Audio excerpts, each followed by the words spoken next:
Hello class, देखिए पिछली video में हम लोग पढ़ रहे थे पांडु वंश के बारे में, है ना। तो पांडु वंश का कुछ छोटा सा हिस्सा जो है बचा हुआ है, उसको आज हम लोग कंप्लीट करेंगे और साथ ही आज ही चालू करेंगे। इसी वीडियो में आपको देखने को मिलेगा कलचुरी वंश के बारे में, ठीक है। कलचुरी वंश जो है ना, छत्तीसगढ़ के शासन में देखा जाए तो 140 साल तक शासन करने वाला, है ना, एक सर्वाधिक समय तक शासन करने वाला राजवंश आप समझ सकते हैं, ठीक है। तो वहाँ से प्रश्न भी, है ना, आपको बहुत देखने को मिलेंगे। छत्तीसगढ़ में जब एग्जाम होता है, छत्तीसगढ़ की जब इतिहास के बारे में बातें होती हैं तो मध्य इतिहास का, है ना, जो मध्य इतिहास है छत्तीसगढ़ का, वो चालू यहीं से होता है, इसी राजवंश से। आपको ये चीज़ें भी याद रखनी है, कहाँ से? कलचुरियों से, ठीक है। तो कलचुरियों के बारे में हम लोग पूरी तरीके से पूरी डिटेल में पढ़ेंगे, है ना, ठीक, क्योंकि यहाँ से क्वेश्चन लगभग सारे एग्जाम में आपको क्या होते हैं, देखने को मिलते हैं, ठीक। चलिए, तो कल हम लोग लास्ट में जब पढ़ रहे थे पांडु वंश के बारे में, तो उसके अंतिम, है ना, अंतिम शासक तो नहीं कहना चाहिए, लेकिन फिर भी आप यहाँ पे ध्यान रखेंगे कि महासीगुप्त बालाजी, है ना, उनके शासन के बाद जब उनकी बहुत हो जाती है ना, उसके बाद क्या होता है, पांडु वंश का पतन चालू हो जाता है और उसके बाद कोई ऐसा शासक देखने को नहीं मिलता है जो क्या कर सके, उस वंश या शासन को आगे बढ़ा सके। उनके मौत के बाद ही पांडु वंश का क्या होने लगता है, पतन होने लगता है ना। उसके बाद कोई शासक हमें दिखता नहीं है, ठीक। चलिए अब देखते हैं, आगे बढ़ते हैं पांडु वंश के बारे में सभी बातें। चलो देखिए, ठीक, हम लोग कल पढ़ रहे थे पांडु वंश, ठीक है, उसी को आप कंटिन्यू करेंगे और देखेंगे, है ना। मल्हार ताम्रपत्र, आपको क्या याद रखना है पांडु वंश में? मल्हार ताम्रपत्र के बारे में, ठीक है। मल्हार ताम्रपत्र के बारे में आपको याद रखना है कि इसमें परम महेश्वर और माता पृथ्वी धानुजाता, ये दो नाम का उल्लेख मिला है। और ये किसके बारे में कहा गया? तो महासीगुप्त बालाजी के बारे में, ठीक है। आपको यहाँ याद रखना है पांडु वंश में कि मल्हार ताम्रपत्र से हमें परम महेश्वर और माता पितृ धानुजाता, है ना, ये नाम का उल्लेख मिलता है। और इस नाम से किसको पुकारा जाता था या किसको इस नाम से क्या कहा जाता था, है ना, तो उसका नाम क्या है? नाम है महासीगुप्त बालाजी। महासीगुप्त बालाजी को मल्हार ताम्रपत्र में परम महेश्वर और माता पितृ धानुजाता के नाम से जाना जाता है, या इस नाम से क्या किया जाता था, पुकारा जाता था। चलिए आगे बढ़ते हैं, ठीक। और साथ में हम लोग देखेंगे कि पुलकेशिन द्वितीय, है ना, जो चालुक्य वंश के शासक थे, और उसी प्रकार हर्षगुप्त, ठीक है, उसी प्रकार हर्षगुप्त, है ना, हर्षगुप्त, इनके मध्य क्या होता है, युद्ध होता है कब? 612 ईस्वी में। और इसके बारे में जानकारी हमें कहाँ से मिलती है? तो ऐहोल प्रशस्ति से, ठीक है। देखिएगा, आपको एक युद्ध देखने को मिलेगा पांडु वंश में, समय है कब? 612 ईस्वी। और यहाँ पुलकेशिन द्वितीय जो चालुक्य वंश के शासक हैं और हर्षगुप्त, इन दोनों के बीच अब 612 ईस्वी में क्या होता है? युद्ध होता है। और इसके बारे में हमें जानकारी मिलती है ऐहोल प्रशस्ति से। कहाँ से? तो ऐहोल प्रशस्ति से। और ऐहोल प्रशस्ति का संबंध जो है पुलकेशिन द्वितीय से आपको याद रखना है, ठीक है। चलिए, अब इसी समय देखिए, महासीगुप्त बालाजी के मामा रानी वसाटा देवी के भाई, नाम है भास्कर वर्मा। क्या नाम है? तो भास्कर वर्मा, याद रखना है। ये कहाँ निवास करते थे? तो ये सिरपुर में ही रहते थे, ठीक है, ये सिरपुर में निवास करते थे, है ना, आपको याद रखना है। साथ ही बौद्ध धर्म के क्या थे?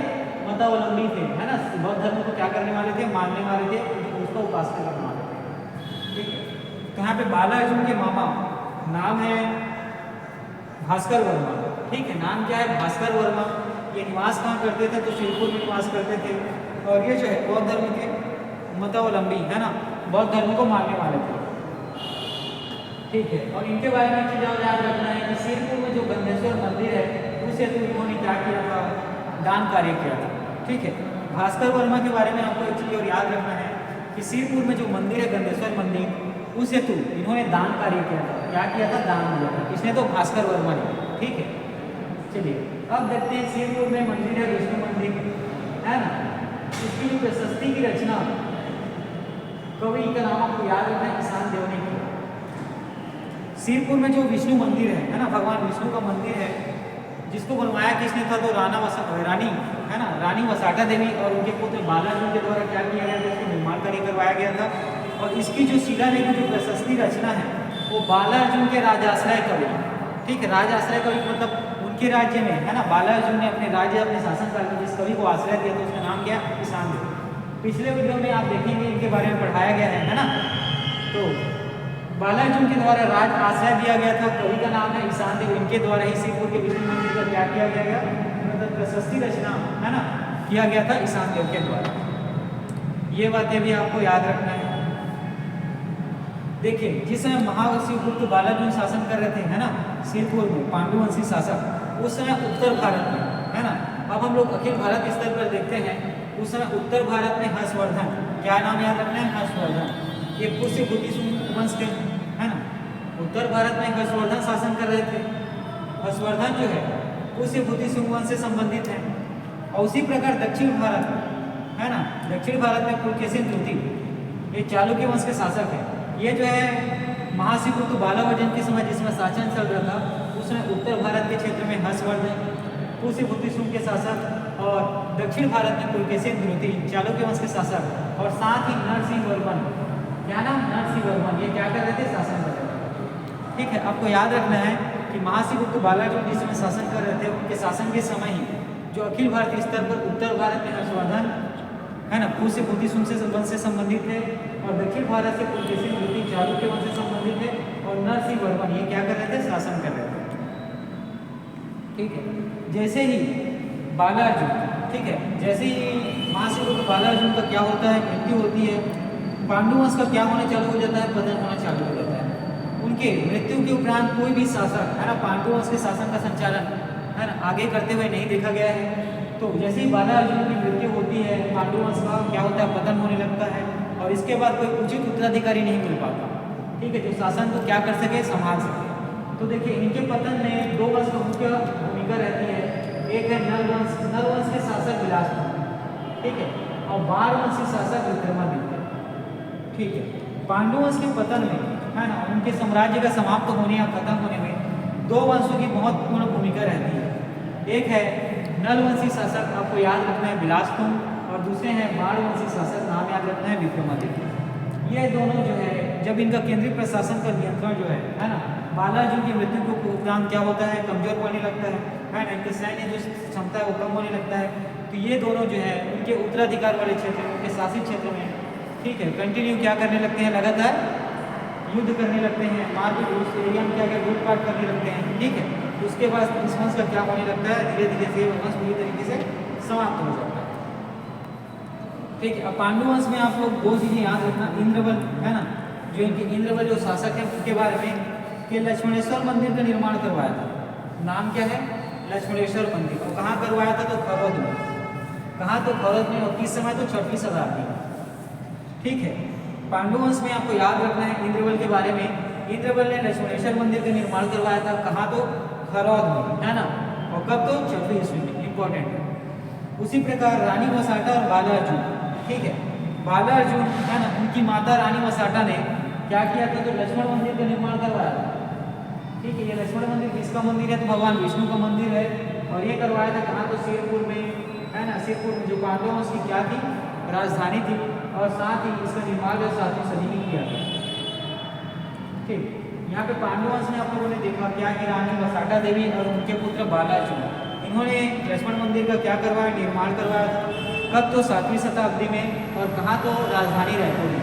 ठीक है, इनके जो सॉरी माफ करिएगा, है ना, जो इनके पांडुवंश की जो राजधानी है सिरपुर में, वहाँ इन्होंने लक्ष्मण जो मंदिर, जो भगवान विष्णु का वो मंदिर है, उसका क्या करवाया था, निर्माण करवाया था। और इसी लक्ष्मण मंदिर, सिरपुर के मंदिर की जो शिलालेख में इसकी जो प्रशस्ति रचना इनके राजाश्रय कवि नाम है ईशान देव के द्वारा क्या करवाया गया, रचित करवाया गया, उनके द्वारा ही वो क्या था, रचित। ठीक, ये पूरी बातें हुई पांडुवंश के बारे में। ठीक है, पांडुवंश को आप अच्छे से पढ़ें, इसके पहले पांडुवंश से संबंधित 2 वीडियो आया है, उसको वहाँ से देखें। ठीक है, ऐसी संभावना है कि पिछले दोनों वीडियो से ही जो प्रश्न आपको आने वाले एग्जाम में देखने को मिलेंगे, चाहे वो प्रयोगशाला का हो, है ना, या स्टेट पीसीएस का हो हमारे, या आपका हॉस्टल वार्डन जो अपकमिंग है। ठीक है, तो यहाँ से आपको संभावित प्रश्न क्या है, बहुत मैक्सिमम चांस है कि जो क्वेश्चन आए यहीं से आपको पेपर में नजर आए। चलिए, अभी पांडुवंश क्या है पूरी तरीके से समाप्त हो जाता है। इसकी जितनी भी महत्वपूर्ण तथ्य थे, है ना, जो परीक्षा के दृष्टिकोण से महत्वपूर्ण थे, है ना, परीक्षा में आने में जिनकी क्या महत्तम संभावना थी, उसको हम लोगों ने पढ़ लिया। ठीक, अब हम लोग चालू करेंगे कलचुरी वंश के बारे में पढ़ना।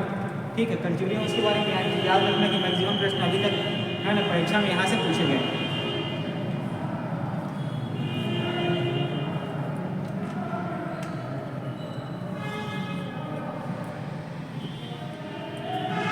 चलिए, कलचुरी वंश। ठीक है, कलचुरी वंश में यहाँ पे आप देखना ठीक, एक नाम आपको याद रखना है, शासक का नाम है कलिंगराज। क्या नाम है तो कलिंगराज। समय है 1000 ईस्वी, समय का क्या है तो 1000 ईस्वी, और इन्होंने थुम्मर को अपनी राजधानी बनाया।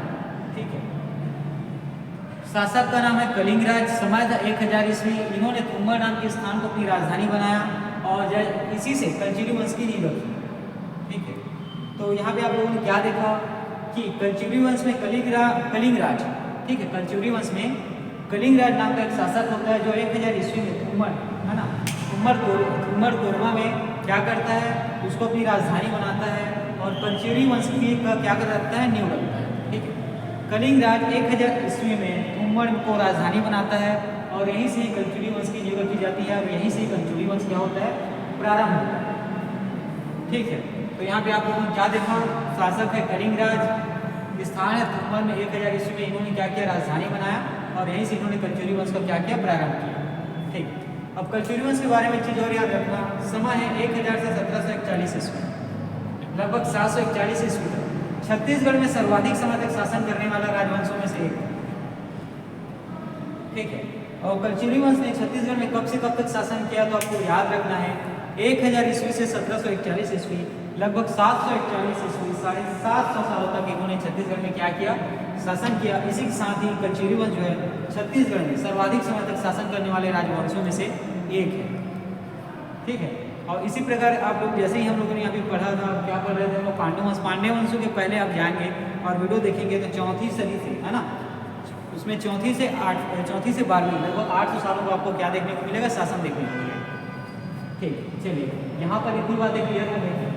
ठीक है, ये थुम्मर कहाँ है तो आपको याद रखना है, कोरबा में है। ठीक, अभी जो इतनी बातें हैं ये कलचुरी वंश से संबंधित ही है। ठीक है, और इसके बाद हम लोग इसके शासक के बारे में क्या विस्तृत से पढ़ेंगे। तो इन सब चीज़ों को आप एक क्या करिए कि ओवरव्यू, है ना, लेआउट यहाँ से देख लीजिए कि कैसा हुआ है। ठीक है, देखिए थुम्मर, कलचुरी वंश में थुम्मर क्या देखा आपने कि इसको राजधानी बना था किसने तो कलिंगराज ने।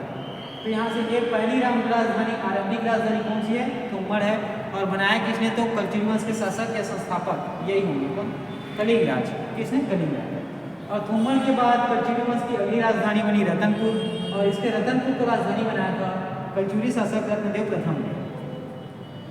ठीक है, कलचुरी वंश में आप लोगों ने देखा कि थुम्मर नाम का जो स्थान है उसको राजधानी बनाया कलिंगराज ने। उसके बाद समय, है ना, समयांतराल कुछ समय के उपरांत रतनपुर को राजधानी बनाया गया और ये बनाया कलचुरी शासक रत्नदेव प्रथम।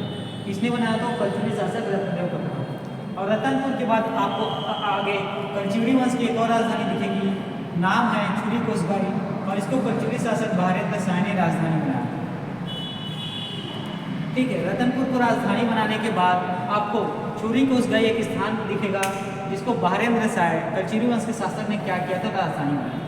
तो यहाँ पे आपको कलचुरी वंश की राजधानी कहाँ कहाँ दिखी, थुम्मर में, रतनपुर में और छुरी कोसगाई में। ये तीनों स्थान जो है कलचुरी वंश की क्या हुई, राजधानी रही थी। थुम्मर को राजधानी बनाया कलिंगराज ने, रतनपुर को रत्नदेव प्रथम ने और छुरी कोसगाई को बहारेंद्र शाह। इतनी बातें आपको याद रखनी। ठीक, जैसे पांडु वंश में हम लोग पढ़ रहे थे इसके पहले वाले, है ना, उस वंश में आपको क्या देखने को मिला कि उनकी मुद्रा में गजलक्ष्मी का अंकन होता था। ठीक है, लेकिन ठीक है, महाशिवगुप्त बालार्जुन जो थे उन्होंने उसके जगह, है ना, त्रिशूल का वहाँ अंकन किया। तो देखिए यहाँ पे इनकी कुल देवी, कलचुरी वंश की कुल देवी है गजलक्ष्मी। ठीक है, कलचुरी वंश की जो कुल देवी है वो है गजलक्ष्मी, आपको याद रखना है। साथ ही कलचुरी वंश जो है उपासक है शैव धर्म के शिव भगवान के, आपको याद रखना है। ठीक है, साथ ही कलचुरी वंश विजिबल है, ये दिख रहा है ना। ठीक, देखिए यहाँ पे साथ ही कलचुरी वंश जो उपासक है किसके तो शैव धर्म के शिव भगवान के। कलचुरी वंश के जो शासक हैं या पूरा कलचुरी वंश को देखेंगे तो ये शैव धर्म के उपासक हैं, शिव भगवान के पूजा अर्चना करने वाले हैं। ठीक, अब इनकी भाषा देखते हैं कि कलचुरी वंश कौन सी भाषा का प्रयोग करता था। तो आपको याद रखना है संस्कृत, इंपॉर्टेंट है ना। कलचुरी वंश जो है संस्कृत भाषा का क्या करते थे, प्रयोग करते थे। ठीक है, कलचुरी वंश जो है क्या करते थे तो संस्कृत भाषा का प्रयोग करते थे। और कलचुरी वंश के समय, जिसमें पांडु वंश के समय महाशिवगुप्त बालार्जुन के द्वारा जो राज आश्रय कवि था उनके नाम थे शांति, वैसे ही आपको कलचुरी वंश में भी दिखेगा कि कलचुरी वंश के समय जो प्रसिद्ध कवि थे उनका नाम है गोपाल मिश्र, ठीक है। तो गोपाल मिश्र जो प्रसिद्ध कवि हैं, इनका संबंध जो है किससे, तो कलचुरी वंश से, है ना। कलचुरी वंश के समय जो प्रसिद्ध कवि आपको देखने को मिलेगा, नाम क्या है, गोपाल मिश्र। चलिए अब देखिए, कलचुरी वंश के समय आपको समय बीतते जाएगा, शासन चलते जाता है, तो आखिरी में क्या देखने को मिलेगा, अंत के समय में कि यहाँ जो है मराठा, है ना, जिनका शासन क्षेत्र महाराष्ट्र का एरिया था, ठीक है, साथ में मध्य प्रदेश का कुछ एरिया, ठीक है, इनके द्वारा क्या किया जाता है, कलचुरी वंश के शासक, है ना, जो उस समय शासन कर रहे थे, उनके समय आक्रमण किया जाता है। और आक्रमण करने के बाद, युद्ध होने के पश्चात जो मराठा है वो युद्ध को जीत जाते हैं, और जो है कलचुरी वंश है वो उनके क्या हो जाता है, अधीन हो जाता है, उनके संरक्षण में आ जाता है। इसी को यहाँ पे कहा गया है कि मराठा अधीन, ठीक है। तो मराठा अधीन, जब कलचुरी वंश और मराठों के मध्य युद्ध होता है और इसमें मराठे विजय हो जाते हैं, तो जो कलचुरी वाले हैं उनके संरक्षण में आ जाते हैं, है ना, उनके अधीन हो जाते हैं। तो जब मराठा के अधीन जो कलचुरी शासक है, ठीक है, आपको याद रखना है, मराठा के अधीन पहले कलचुरी शासक, नाम आपको याद रखना है, रघुनाथ सिंह, इम्पॉर्टेंट है। मराठा के अधीन पहले कलचुरी शासक कौन है, उसका नाम आपको याद रखना है, रघुनाथ सिंह। और मराठा के अधीन जो अंतिम कलचुरी शासक है उसका नाम क्या है, तो मोहन सिंह। दोनों ही इंपॉर्टेंट है, आपको याद रखना, ठीक है। मराठा ने जब कलचुरी वंश के शासन क्षेत्र में आक्रमण किया और युद्ध हुआ, युद्ध के उपरांत मराठा क्या होते हैं, विजयी होते हैं, और कलचुरी जो है उनके अधीन हो जाते हैं, उनके संरक्षण में हो जाते हैं, है ना। तो जो मराठा के अधीन पहले जो शासक हैं, कलचुरी शासक, नाम है रघुनाथ सिंह, और मराठा के अधीन ही जो अंतिम कलचुरी शासक है, नाम क्या है, तो मोहन सिंह, आपको याद रखना है, ठीक है। अब देखिए 248 ईस्वी में, है ना, प्रारंभ होने वाले त्रैकुटक संवत का प्रयोग किया, और लगभग 1000 वर्षों तक इन्होंने इसका क्या किया है, इस्तेमाल किया। देखिए जैसे शक संवत होता है ना, जो कैलेंडर जो किस पे आधारित है, शक संवत पे आधारित है, उसी प्रकार गुप्त संवत का भी अपना क्या था, कैलेंडर था। उसी प्रकार इनके समय, इसके समय तो कलचुरियों के समय 248 ईस्वी से प्रारंभ हुआ था, क्या तो त्रैकुटक संवत, है ना, त्रैकुटक संवत, जिस पर क्या था, कैलेंडर आधारित था उस समय का, इसका प्रयोग हुआ। तो कलचुरी वाले कैलेंडर के लिए इसका प्रयोग करते थे, त्रैकुटक संवत का, जो प्रारंभ कब से हुआ था, 248 से, है ना, 248 ईस्वी से क्या हुआ था, प्रारंभ हुआ था। और इस कैलेंडर को, इस संवत पर आधारित, त्रैकुटक संवत पर आधारित जो कैलेंडर है, इसको 1000 वर्षों तक किसने चलाया, तो कलचुरी वंश के ने चलाया, ठीक है। कलचुरी वंश ने लगभग इसको कितने वर्षों तक चलाया, तो 1000 वर्षों तक चलाया। ये बातें हो गई कलचुरी वंश के बारे में, ठीक। चलिए अब आगे बढ़ते हैं, देखते हैं, है ना, कलिंग राज, इनके शासन का समय है 1000 से 1020 ईस्वी, याद रखना है आपको, है ना। कलिंग राज शासन का समय है 1000 से 1020 ईस्वी, ठीक है। इन्होंने राजधानी बताया कहाँ को, थुम्मड़ को, ठीक है। इन्होंने राजधानी बनाया किसे, तो थुम्मड़ को। और थुम्मड़ के बारे में एक चीज याद रखना है कि कलचुरियों की प्रारंभिक या आरंभिक राजधानी थी। थुम्मड़ जो है कलचुरियों की प्रारंभिक या आरंभिक राजधानी थी। साथ में कलिंग राज के बारे में आपको याद रखना है कि कलचुरी वंश के संस्थापक व प्रथम शासक कहलाते हैं, ठीक है। कलचुरी वंश के संस्थापक और प्रथम शासक कहलाते हैं कौन, तो कलिंग राज। और कलिंग राज ने थुम्मड़ को राजधानी बनाया था, और साथ ही कलचुरी वंश की क्या रखी थी, नींव रखी थी, ठीक है। कलिंग राज जो है परम महेश्वर की उपाधि ग्रहण करते थे, आपको याद रखना है, ठीक है। कलिंग राज जो है परम महेश्वर की उपाधि धारण करते थे, ठीक है। इसको कैसे याद रखेंगे, देखिए कलचुरी वंश में हम लोगों ने यहाँ पे क्या देखा कि शैव धर्म के उपासक थे, शिव भगवान के उपासक थे, परमेश्वर के उपासक थे, है ना, ठीक है। भगवान महादेव शिव भगवान को क्या परम महेश्वर कहा जाता है। तो यहाँ पे आपको क्या देखने को मिला, परम महेश्वर की उपाधि ग्रहण किए थे किसने, तो कलिंग राज ने। अब देखिए कलिंग राज के बारे में हम लोग कुछ जानकारियाँ देखते हैं, ठीक है। उल्लेख, कलिंग राज के बारे में जानकारी हमें यहाँ उल्लेख मिलता है अमोदा ताम्रपत्र से, ठीक है। और अमोदा ताम्रपत्र संबंधित विषय तो पृथ्वीदेव प्रथम से। कलिंग राज के बारे में जानकारी हमें मिलती है कहाँ से, तो अमोदा ताम्रपत्र से। और अमोदा ताम्रपत्र संबंधित है किससे, तो पृथ्वीदेव प्रथम से, ठीक है। कलिंग राज के बारे में जो कलचुरी वंश के संस्थापक और प्रथम शासक है उसके बारे में जानकारी या उल्लेख मिलता है आपको अमोदा ताम्रपत्र से। और अमोदा ताम्रपत्र संबंधित है किससे, तो पृथ्वीदेव प्रथम से। उसी प्रकार देखिए रतनपुर शिलालेख से भी कलिंग राज के बारे में जानकारी मिलती है। और रतनपुर शिलालेख के संबंध किससे है, तो जयजयदेव प्रथम से। ठीक है, यहाँ पे आप लोगों ने क्या देखा, अमोदा ताम्रपत्र से कलिंगराज के बारे में जानकारी मिलती है, उसे आपने देखा। ठीक है, ये जारी किया गया है किसके द्वारा, तो पृथ्वीदेव प्रथम के द्वारा। उसी प्रकार आपने आगे गया तो देखा कि रतनपुर शिलालेख में भी हमें कलिंगराज से संबंधित जानकारियाँ उल्लेख देखने को मिलता है, और ये संबंधित किससे है, तो जयजयदेव प्रथम से।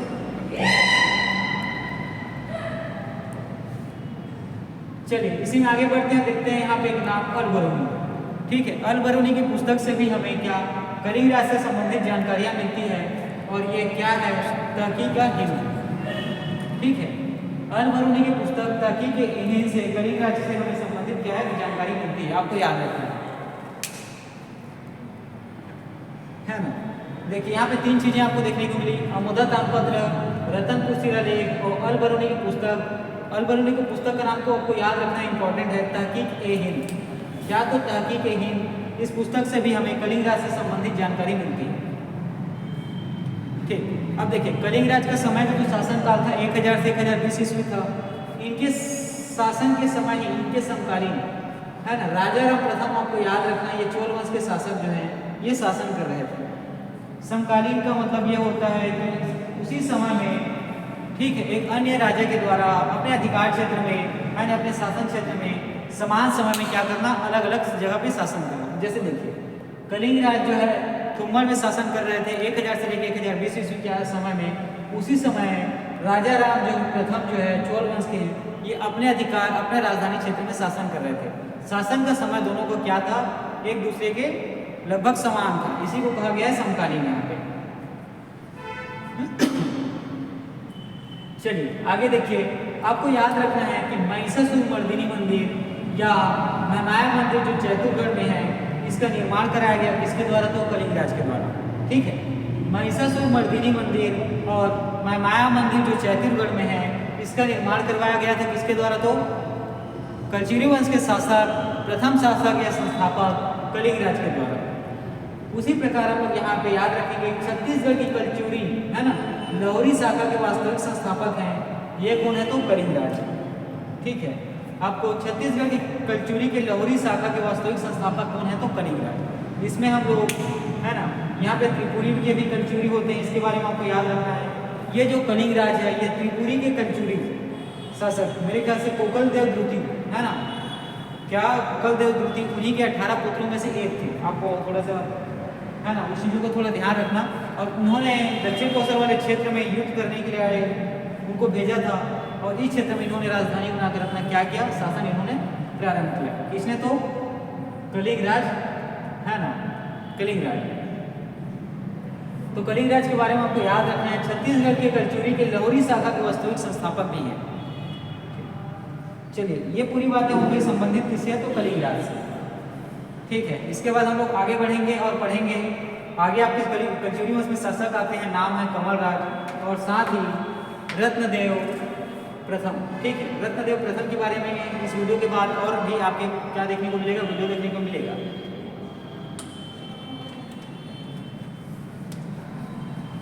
ठीक है, कमलराज ये हैं।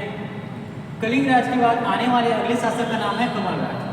इनके शासनकाल का समय था 1020 से 1045 ईस्वी। उतना इंपॉर्टेंट नहीं है, इसीलिए मैंने यहाँ पे क्या किया है, उनके समय को मैंने शासन के समय को क्या नहीं किया है, लिखा नहीं है। ठीक, तो कमलराज के बारे में आपको कुछ चीज़ें याद रखनी है। ठीक है, जैसे कि इनके सेनापति, देखिए रहने के लिए इसमें तो बहुत सारी चीज़ें हैं, लेकिन हम लोग क्या बहुत सारी चीज़ों को विस्तृत से पढ़ने का अपने पास समय नहीं है। ठीक है, आने वाले महीने में क्या है, आपका परीक्षा है ना, एग्ज़ाम होने वाला है, तो उसी को देखते हुए परीक्षा में जहाँ से संभावित प्रश्न हमें लगते हैं है ना, एक कोर एरिया है जहाँ से प्रश्न ज़्यादातर क्या परीक्षा में देखे गए हैं, तो उनको संभावित ऐसा मान के है ना क्लास लाया गया है, और साथ ही उन्हीं तथ्यों को यहाँ पे क्या किया गया है, शामिल किया गया है। ठीक है, तो कमलराज के आपको सेनापति के नाम याद रखना है, परीक्षा में पूछा गया है, साहिलर। ठीक है, कमलराज के सेनापति का क्या नाम है, साहिलर है ना। ये जो है कमलराज जब उत्कल अभियान है ना, उत्कल अभियान में क्या युद्ध करने के लिए गया थे उत्कल में, उड़ीसा क्षेत्र में है ना, आपको याद रखना है। उत्कल यह क्या होता है, वर्तमान का उड़ीसा है, उस क्षेत्र में ये अभियान चला रहे थे। ठीक है, तो जब उत्कल अभियान से लौटते समय है ना, विजय होकर लौटते समय क्या किए, अपने साथ एक व्यक्ति को लाए जिसका नाम क्या था, साहिलन। इन्हीं को इन्होंने क्या किया, सेनापति बनाया। और साहिलन ने ही क्या किया, कमल राज का जो शासन क्षेत्र था उसका क्या किया, विस्तार किया। कलचुरी वंश का जो शासन क्षेत्र को विस्तार करने का श्रेय सेनापति किसको जाता है, साहिलन को जाता है। ठीक है, तो कमल राज के बारे में कोई एक चीज याद रखनी है कि इसके सेनापति का नाम क्या है, साहिलन। ठीक है, जब कमल राज जो है उड़ीसा है ना उत्तर क्षेत्र में युद्ध के लिए गए थे, तो वहां से जब विजयी होकर वापस लौटे, तो उनके साथ इन्होंने एक व्यक्ति है को लाया था जिसका नाम साहिलन था, उसको उन्होंने सेनापति बनाया है ना। और उसी साहिलन ने कलचुरी वंश के जो राज्य विस्तार का क्या किया, काम किया। चलिए अब देखिए गांगेय आपको याद रखना है, ये त्रिपुरी कलचुरी वंश से संबंधित है। ठीक है, उत्कल अभियान की सैन्य सहायता की। ठीक है, आपको याद रखना है गांगेय त्रिपुरी कलचुरी वंश के क्या थे। देखिए ये जो है कलचुरी वंश, ये जो छत्तीसगढ़ी कलचुरी वंश है, ऐसा ही त्रिपुरी में कलचुरी वंश है जिसका नाम क्या है, गांगेय। और ये जो कहाँ से आए थे, तो ये त्रिपुरी से ही आए थे। छत्तीसगढ़ के जो कलचुरी वंश है वो कहाँ से आए थे, त्रिपुरी से ही आए थे। इनके प्रारंभिक कहाँ था, त्रिपुरी में जो कलचुरी वंश है उन्हीं से ये संबंधित है। तो त्रिपुरी के ही कलचुरी वंश के शासक नाम है गांगेय। जब ये उत्कल अभियान कर रहे थे, उत्कल में क्या कर रहे थे, युद्ध चला रहे थे, विजय अभियान चला रहे थे, तो उसी दौरान कमल राज ने क्या किया था, इनका सैन्य सहायता किया था। इंपॉर्टेंट है, आपको याद रखना है। ठीक है, त्रिपुरी के कलचुरी शासक नाम है गांगेय। जब ये उत्कल में है ना युद्ध कर रहे थे, विजय अभियान चला रहे थे, तो उस समय छत्तीसगढ़ के कलचुरी शासक नाम है कमल राज। इन्होंने क्या किया था, उनका सैन्य सहायता किया था। सैनिकों के मदद से क्या किया था, सहायता किया था, उनको सैनिक प्रदान किए थे है ना, और साथ में कुछ हथियार प्रदान किए थे, घोड़े प्रदान किए थे युद्ध में लड़ने के लिए। ठीक, ये बातें हो गई कमल राज के बारे में। अब इसके बाद हम लोग आगे बढ़ते हैं और देखेंगे इसके बारे में। तो अग्रणी कलचुरी शासक नाम है रत्नदेव प्रथम। रत्नदेव प्रथम जो इम्पोर्टेंट है, आपको इसके बारे में है ना याद रखना है, साथ में टाइम भी लिखना है, 1045 से 1065 ईस्वी। रत्नदेव प्रथम, आप इनके बारे में क्या देखना था, समय देखिए 1045 से 1065 ईस्वी। इन्होंने लगभग 20 साल तक क्या किया, शासन किया।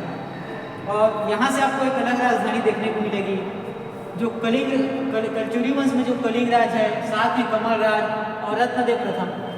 ठीक है, ये तीनों आपको कहाँ शासन करते हुए दिखेंगे, कलचुरी वंश की राजधानी थुम्मड़ में।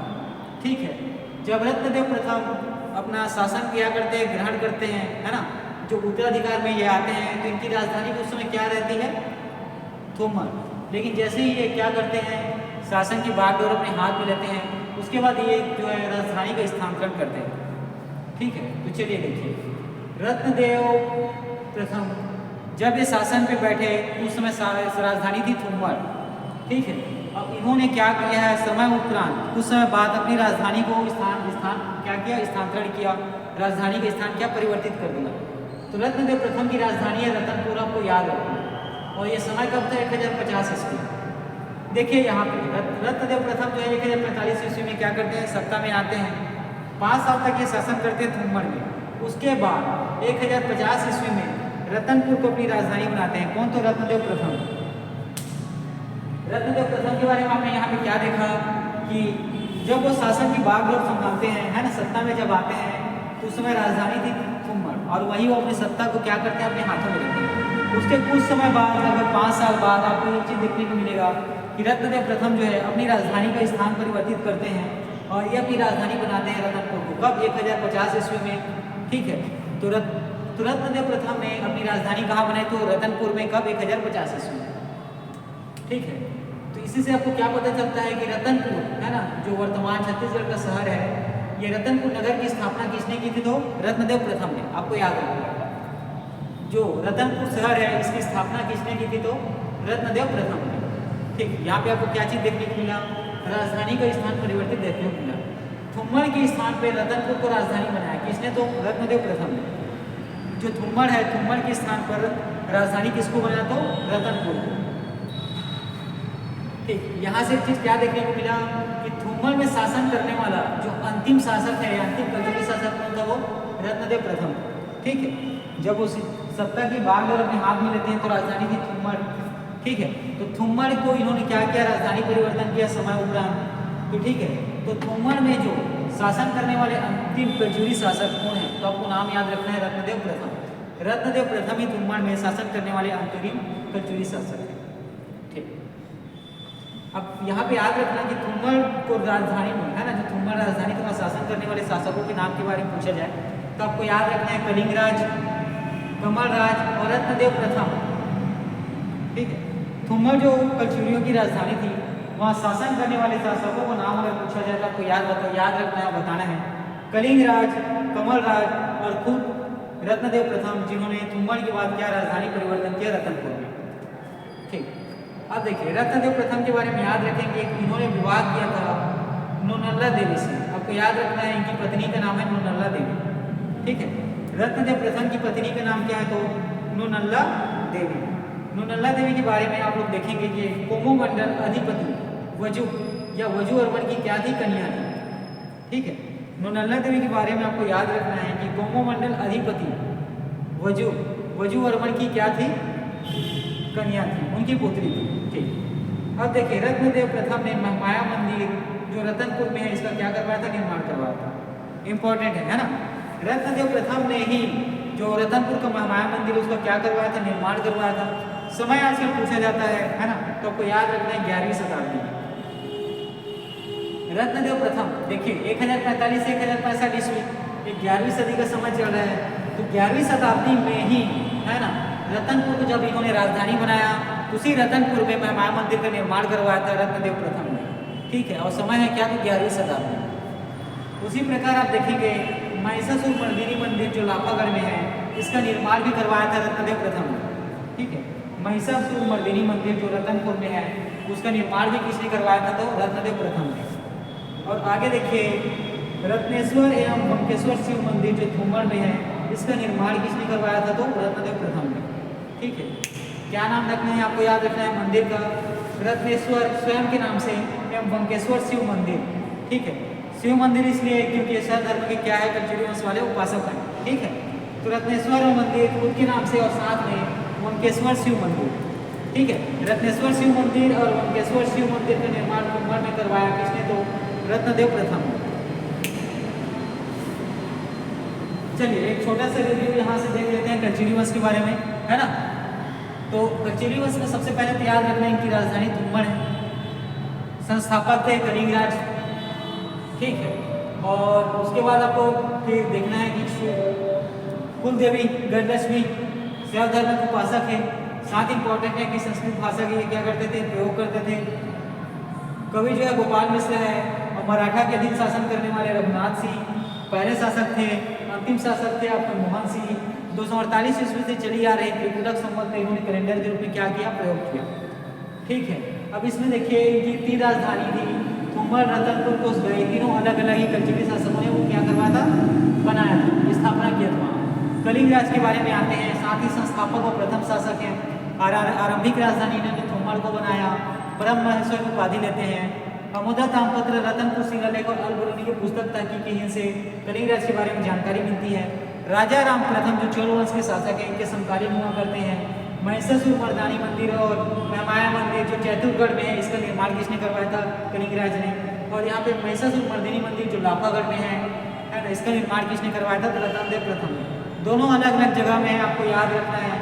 महिषासुर मर्दिनी मंदिर या माया मंदिर जो चैतुरगढ़ में इसका निर्माण करवाया था कलिंगराज ने, और माया मंदिर जो रतनपुर में है, साथ ही महिषासुर मंदिर जो लाफागढ़ में है इसका निर्माण करवाया था कलचुरी वंश की शासक रत्नदेव प्रथम ने। ठीक है, कलिंगराज के बारे में आपको याद रखना है कि छत्तीसगढ़ कलचुरी के लाहौरी शाखा के वास्तविक संस्थापक हैं। ठीक, इसके बाद आप आते हैं कमलराज के बारे में। बहुत कम चीज़ें देखने को मिलेंगी कि सेनापति साहिलाल उत्कल अभियान के दौरान उन्होंने अपने साथ लौटते समय लेके आए और इन्होंने क्या किया, साम्राज्य का विस्तार किया। और गांगेय त्रिपुरी जो कलचुरी वंश के थे ये क्या कर रहे थे, विजय अभियान चला रहे थे उत्कल वर्तमान उड़ीसा में। इसमें उन्होंने सैन्य अभियान में क्या किया, उनकी सहायता कराई। रत्नदेव प्रथम के बारे में याद रखना है, तुंबड़ से राजधानी स्थापित परिवर्तित की, रतनपुर को बनाया। रतनपुर नामक शहर की इन्होंने क्या किया, नगर की इन्होंने स्थापना की। ठीक है, साथ ही तुंबड़ में शासन करने वाले अंतिम क्या थे, शासक कलचुरी शासक थे। और साथ में देखना कि पहले के 3 कलिंगराज, कमलराज और स्वयं रतनपुर ये तुंबड़ में शासन करने वाले क्या थे, शासक थे कलचुरी वंश के। और इनकी जो विवाह हुआ ये नूनल्ला देवी जो कोमोमंडल अधिपति वज्जू गोवर्धन की कन्या थी। ठीक है। उसी प्रकार खुद के नाम से रत्नेश्वर शिव मंदिर और मुकेश्वर शिव मंदिर का निर्माण करवाया थोमर में, इसने तो रत्नदेव प्रथम ने। देखिए ये जो है कलचुग वंश की आज की क्या है, पहले वीडियो है, साथ में पांडु वंश का कुछ छोटा सा है ना हिस्सा, जो कुछ चीज़ें बची हुई थी उसको भी मैंने इस वीडियो में क्या किया है, शामिल किया। इसके बाद अब जितनी भी वीडियो है ना, ये जितनी भी वीडियो कहने का मतलब आप आने वाले परीक्षा के 2 या 3 दिन तक है ना, 8 तारीख तक कोशिश करेंगे कि सारी वीडियो छत्तीसगढ़ से संबंधित जो है महत्वपूर्ण जो चैप्टर है, देखा जाए अध्याय हो, आपके पास है ना जो महत्वपूर्ण टॉपिक है वो, ठीक। तो आप इन सब चीज़ों को अच्छे से पढ़ेंगे, ठीक है। और जितनी भी वीडियो आ रहे हैं सबको आप देखें अच्छे से, है ना।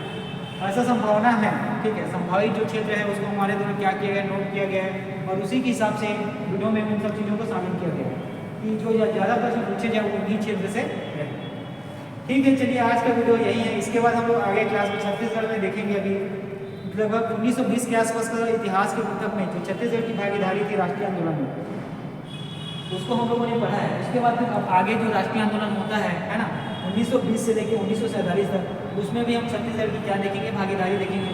साथ ही कोशिश किया जाएगा कि आज के बाद उसके बाद फिर आपकी करंट अफेयर के क्लास आएंगे, है ना।